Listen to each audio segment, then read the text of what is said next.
خلکو هغه مشکلات چې مخکې درلودل او اوس دلته چې کوم مسافر راځي د هغوی مشکلات مو د هوایي ډګر له رئیس ښاغلي پښتون صاحب سره شریک کړل. د ده سره به نور پر دغه مشکلاتو بحث وکړو. پښتون صاحب که لومړی پیل پر لاسته راوړنو وکړئ چې په د مشکلاتو د حل لپاره څه لاسته راوړنې لرئ؟ مننه. لکه څنګه چې تاسو وویل ستونزې به حتما موجودې وې یا ستونزې شته، خو موږ تر خپله وسه پورې لاس تر زره نه یو ورته کښېنستلي په د 3-4 میاشتو کې. اول دا چې کندهار هوا ډېره توده هوا ده او په کانتین کې فلټر اوبه تر بازار ډېرې ګرانې دي. د دې په هکله باندې موږ 6 د فلټر اوبو ماشینان کېښول چې و مسافرو ته او همدارنګه کارمندانو ته به فلټر اوبه وي او هغه به یخې اوبه وي. د دې تر څنګ مو یو دا وکړله چې ټول میدان ته مو یونیفورم ور جوړ کړي. مخکې اولیف ګروپ چې زموږ قراردادي کمپنۍ ده دوی یوازې یونیفورم اغوستی. د دې تر څنګ زه اوس موږ حفظ و مراقبت کمپنۍ چې 15 نفره کارمندان دي دوی ټول ته مو یونیفورم ور جوړ کړي. زموږ خپل مدیریتونه او مامورینو ته مو جلا یونیفورم ور جوړ کړي. همدارنګه نور ادارات چې دلته کار کوي لکه ګمرک او افغانستان بانک او داسې نور دوی مو ته هم په دې واچول او دوی هم خپل مخصوص یونیفورم لري. دوی هم خپل یونیفورم اغوندي. پولیس مخکې هم یونیفورم درلودی. دا په دې خاطر باندې چې نړیوال ځای دی او د مسافر او د هغه کارمند ترمنځ فرق وسي څوک چې دلته په میدان هوایي کې دلی. د دې ترڅنګ مو کانسټرکشن یا څه ځایو کې چې نیمګړتیاوې وې تاسو ولیدل په 4 میاشتو کې په ټولو ځایو کې رنګمالي او نور کارونه شروع دي. هغه په دې خاطر باندې چې دا میدان ډېر زوړ دی، که هر څه کار هم موږ وکړو داسې دستي نه معلومېږي. د دې ترڅنګ مو لایبرري جوړه کړل چې په وی آی پي کې مخکې هم وه او په ترمینل کې وه. مسافرو ته د عادي مسافرو دپاره مو هم 2 کوچني کتابتونونه د اطلاعات فرهنګ په همکاري باندې د ریاست دلته جوړ کړل. یوه ستونزه وه چې د برق په هکله باندې شکایت، نو هغه داسې و چې موږ 2 جنریټره درلوده. کله چې به یو خراب سو نو ستونزې به کوم طبیعي خبره ده منځته راتللې. موږ په دې وتوانېدلو چې یو بل ماشین په سپیر کې راوړو او د دې تر څنګ یې کښېږدو چې اوس الحمدلله د برق ستونزه موږ نه لرو. که چیرې کوم ماشین خراب سي په سپیر کې 2 ماشینه یو یا 2 ماشینه نور هم موږ لرو. تشنابونه مو ټوله ترمیم کړه. مسافرو د دې څخه شکایت درلودی. ټول هم پی وي سي دروازې کښېنولې او هغه ته پرمختللي د لاس وچولو ماشینان د نور مایع ظرفشوي چې ورته وایي چې لاسونه پاکوي. تاسې به ووینئ چې تشنابونه مو په ډېر اصلي شکل جوړ کړل. خو خواهش مو د مسافرو څخه دا دی چې هغه کوشش وکړي چې صرف دا فلاش پر ووایي. زموږ مسافر هم دا داسې نه استعمالوي لکه یو پبلیک ځای چې بس داسې استعمالوي چې یو وارې ورته رالم بیا نو ورته راځم.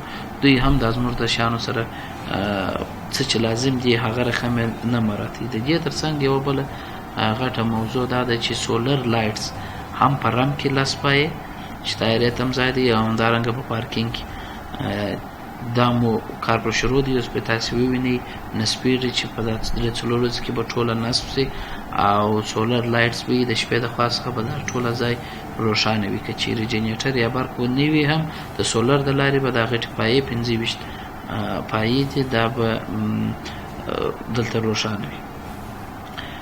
د دې تر څنګ د تایرې تمځای یا رم چې د جولیټ رم دی چې زموږ په اختیار کې دی، البته مشترک نه دی نه د ایصاف دی. د دې مو ټوله ترمیمات ور وکړل پینهکارۍ چې کوم ځایونه یې خراب وه او اوس هم عملا کار شروع دی د دې و مارکینګ ته چې مارکینګ یې مخکې نه درلودی. اوس مارکینګ شروع دی چې دا هم د پیلوټانو سره ډېره مرسته کوي چې کومه تیاره چیرې پارک سي، یعنې بوینګ چیرې هلیکوپټر چیرې او دا کوچنۍ تیارې چې راځي د WFP یا د IRCRC او د دوی ټول دپاره عادي مارکینګونه شروع دي چې تاسو په عملي ډول ووینئ چې دا هم یو ډول راسره وړنه ده. کله چې مارشالر نه وي کپټان خپله کولی شي چې چیرې ودرې طیاره پر کوم ځای باندې پارک کړي. د دې ترڅنګ یو بله لار ته یو موږ بل رمپ یا طیارې تمځای دی چې مشترک یې د ایساف قوتو سره موږ استعمالوو. کله چې ایربس غټه طیاره راځي لکه په حج اپریشن کې یا همدارنګه چې نن هم د په هفته کې یو یا دوه ځلې کامیر دا غټه طیاره راځي، هغه موږ د دوی سره په مشترک ډول استعمالوو. دلته شکایت دا و چې د خلک به پر خامه لار تلل او زموږ کومه ماشینري چې د شرکتو انتقالېدل دوی به په ډېر مشکل و، ځکه چې لوډر ډېر غټ دی او د ټایرونه یې کوچني دي. د دې دپاره مو بله لنډه لار جوړه کړله. همدارنګه یو بل غټ مشکل دا و چې کله چې زه راغلم اکثره وخت به موږ مریضان درلوده، ځکه چې مسافر ډېر دي، د ورځې 500 600 400 مسافر تګ و راتګ کوي.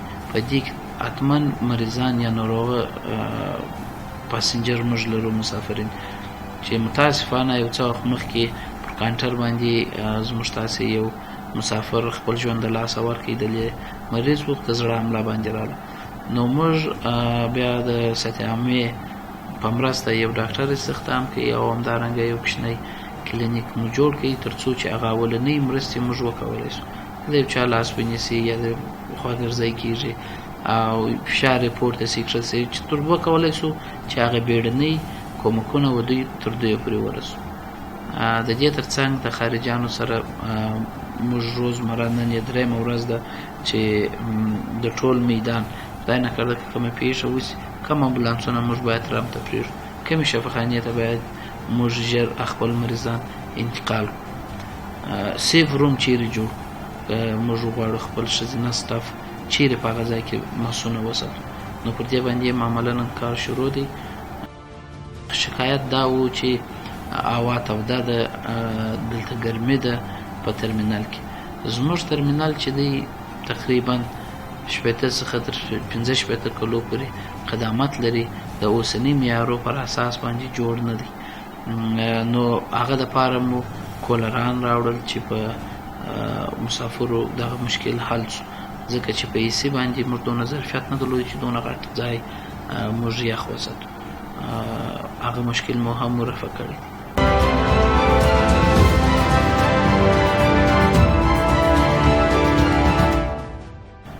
که د مسافرو پر ستونزو وغږېږو، کله چې مسافر غواړي د دې لارې څخه نورو ځایونو ته سفر وکړي، د هوایي ترمینل او د عمومي سړک تر مابینځ ډېره لار ده، بیا خاصتا چې بهرني پروازونه یي ټکسي ته بیا هم اجازه نشته. په دغه برخه کې پرمختګ څه شته یا د مسافرو دغه ستونزې ته مو څومره پام کړی دی؟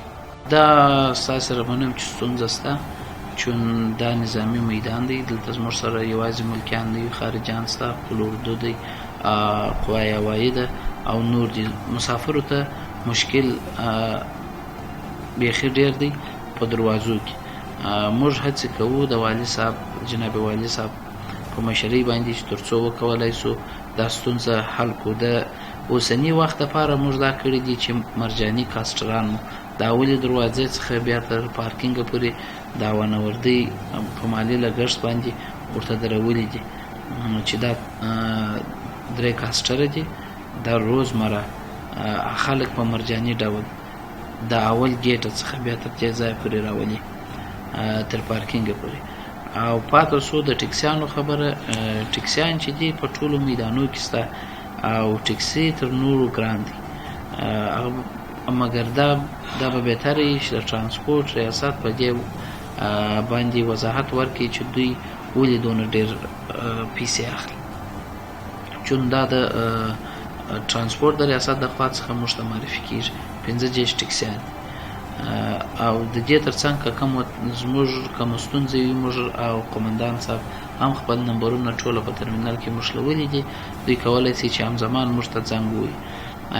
ګراوند فسیلیټیز چې دی پر شرکتو باندې دي. شرکتونه هم هوایي شرکتونه که کامیر دی او که د دې ترڅنګ اریانا ده، دوی خپل کاسټران لري چې مسافر راولي. هغه څوک چې انفرادي راځي د هغو دپاره که څه هم دا زموږ وظیفه نه ده، پر هغه سربیره موږ دوی ته کاسټران کرې کړي دي او کاسټران یې بیا یې وراولي. کله چې مسافر یا ډیر سي یا کم سي پرواز کینسل کیږي. په څه معنا؟ کامیر نن په سکیجول کې 2 پروازه درلوده، کوچنۍ بوینګ طیارې. نو کله چې د دوی مسافر ډیر سي او یا کم سي، 3 پروازه بیا دوی نه کوي. یوه غټه طیاره پلانوي چې هغه غټ رام ته راځي، چې هغه تقریبا د 350 مسافرو گنجایش لري. دا په هغه صورت کې کیږي چې په پروازو کې تغیر راځي. بل کله ناکله چې پروازونه هغه ځنډېږي، هغه علت د هوا خرابوالی یا د رنوې مصروفیت بیزي په دا خاطر باندې یا په رنوې باندې کار کیږي. په هر میاشت کې 2 ورځې په رنوې باندې د خارجان د خوا څخه کار کیږي چې دا د ربړ یا د تایرو د ټایرو کله چې په رنوې باندې کښیني، بیا دوی کیمیاوي مواد یې دا موږ په رنوې باندې اچوي تر څو دا د رنوې څخه ایسته سي. نو 1 ساعت یا 2 ساعته دغه کار رواني، ځکه دغه وزنډېږي، طیارې وزنډېږي. نو د هغوی علت دی یا په کابل کې رنوې مصروفي یا خپله شرکت طیارې ستونزې پیدا کړي. نو دا تخنیکي مسایل دي چې اکثره وخت په ټول نړۍ کې پرواز یا مخته یا شاته کیږي. ستاسو په نظر د مخدراتو توکو پراخ قاچاق د دغې لارې څخه د ډېری ستونزو زیږنده خپل همدغه نه دی چې پراخ قاچاق د دې سبب سوي تر څو ترانسپورټي مشکلات دلته رامنځته سي، دلته کله ډېر انتظار کیږي، د ټولو زیږنده همدغه ستونزه نه ده؟ بلې و قاچاق هم لکه معمولا په ټول نړۍ کې قاچاق کیږي، ځکه چې هر میدان یو بارډر. دلته زموږ ګراف د لاسته راوړنو تر نورو ډیر دی، تر نورو میدانونو د قاچاق چې هغه چې ډیر دی په کندهار کې، هغه دغه دی چې دوی د په نس کې انتقالوي. د هغه دپاره موږ یو کار دا کړی دی چې ډېره غټه لاسته راوړنه ده، انشاءالله چې په هفته او 2 کې به فعاله سي. موږ به تاسو ته ماشینالات در وښیو چې د جرمني هیواد په مرسته باندې د پولیسو سره دا ماشینالات ورکول شول. مخکې به که کم څوک شکمن وو، هغه به موږ د قل اردو و شفاخانې ته انتقالوي یا د ښار و شفاخانې ته، چې هغه به ډېر وخت نه وي. دا نوې ماشینري چې د جرمني هیواد زموږ سره مرسته کړې ده، نو موږ کولی سو چې د لې په میدان کې په ظرف د 10 دقیقو کې ټول هغه معلوم کړو. انشاءالله په یوه هفته راتلونکې هفته کې به دا ماشینات هم په خپل کار باندې شروع وکړي. یعنې تر اوسه کندهار هوایي ډګر پرمختللي ماشینان نه درلوده؟ البته ټولو میدانونو نه درلوده. دغه 4 انټرنیشنل میدانه چې دي دا 4 سرو ته د جرمني هیواد د خوا څخه د اولین ځل دپاره دی چې افغانستان ته ورکول شول، چې و شفاخانې ته ضرورت نشته چې څوک انتقال کړو. په کابل کې انسټال شول، کابل کې کار کوي، او په کندهار کې هم 90% انسټال شوي دي. صرف فعالیت پاته دی چې په ډېر نږدې راتلونکي کې به فعاله سي. نو په دې خاطر هم امنیتي ارګانونه ډېر کوشش کوي چې ښه سمه تلاشي وکړي او تر څو خلک سم وپېژندل سي چې د هغو سره ټیکټ شته نشته، آیا دوی په څه خاطر ځي او څنګه کوي. فکر نه کوئ که امنیتي او ملکي لارې سره بیلې سي تر څو دغه ستونزې حل سي؟ دغه به ډېر ښه کار وي. موږ ته به هم ډېر هوساینه وي، د مسافرو دپاره هم، ځکه چې موږ ټوله دلته یو، که هوانوردي ده، که پولیس دی، که امنیت دی، که ټوله دي، دا صرف د مسافرو په خاطر دي. که د مسافر نه وي نو موږ به دلته څه کوو؟ ځکه چې د هر مسافر څخه د افغانستان و دولت ټیکس اخلي، د افغانستان عواید ته ځي. د هر شرکت څخه موږ کلنۍ ډېر عواید لرو. نو په دې خاطر باندې دا که جلا سي دا به ډېره ښه وي. خو د امنیتي ارګانونو یو تشویش دا دی چې دلته مخکې هم ځینې ډېرې غټې پېښې سوي دي، په هغه خاطر باندې دوی اجازه نور کوي چې وایي تهدیدات یې د هغه تهدیداتو په خاطر باندې تاسې شاهدان یاست 2-3 ځلې غټې پېښې وسولې دلته او خارجیان هم دلته شته. نو دا به بهتره وي چې امنیتي ځواکونه پر دې باندې وضاحت ورکړي. خو زه خپله ډېر لیواله یم چې زموږ ملکي لار جلا سي، ځکه چې خلک په ستونزو کې دي. دا منو. دا مهال څو هوایي شرکتونه کندهار ته پروازونه لري؟ کامیر دی چې هغه په هر ورځ کې یو یا دوه پروازه لري. آریانا همدارنګه، او خارجي پروازونه د آریانا د دي چې و هندوستان او دوبۍ، جده، ایران ته کېږي. او اوس دا نوی شرکت هم ایرانی شرکت دی چې پروازونه شروع کړل د کندهار څخه، تر اوسه پورې 2 پرواز کړي. د کندهار میدان چې دی پر اوسني معیارو جوړ نه دی. یوه ستونزه دغه ده چې موږ کم ماشینریز چې د اولیف ګروپ چې دی د انټرنیشنل کمپنۍ چې ده د تلاشۍ په هغه معیارو باندې موږ په دا ترمینل کې ځای پر ځای کولی نه سو. که چیرې موږ نوی ترمینل ولرو، دغه ستونزې به تر ډېره نوره هم حل سي او نړیوال پروازونه به د کندهار څخه ډېر سي. خوشبختانه یو د ښو راسره اړون څه دا دی چې د په هر هفته کې مو یو پرواز و ایران ته شروع کړی دی چې پرون یې هم 2م پرواز و چې دا 2م پرواز دا هم یو مستقیم پرواز دی د کندهار څخه کابل ته چې دا هم یوه ښه لاسته راوړنه ده. د دې تر څنګ دا ونوردی اداره په دې هڅو کې ده چې د فلای دوبۍ پروازونه بیرته د کندهار څخه شروع کړي.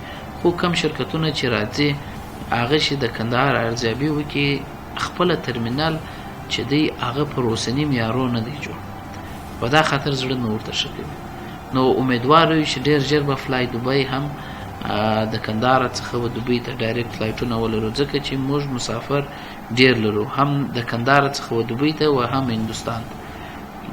یوازینۍ وجه یې دغه ده چې خارجي شرکتونه زړه نه ورته ښه کوي، هغه د ترمینل د پخواني جوړښت څخه.